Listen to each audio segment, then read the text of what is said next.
A tip from Snell Heating and AC equipped your home with not only a carbon monoxide detector, but a CO monitor. You will not know you have carbon monoxide in the air.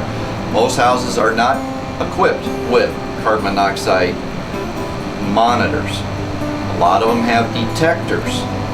The problem with the difference between a detector and a monitor is a detector will go off after 70 parts per million for up to 3 hours.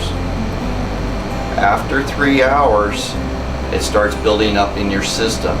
You become very, very sick.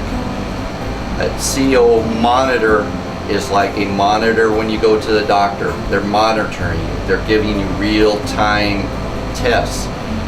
This is an industrial grade CO monitor I'm using.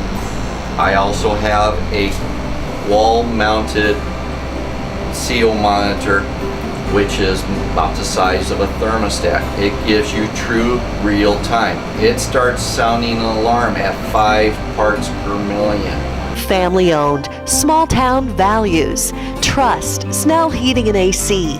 HVAC service to the highest degree.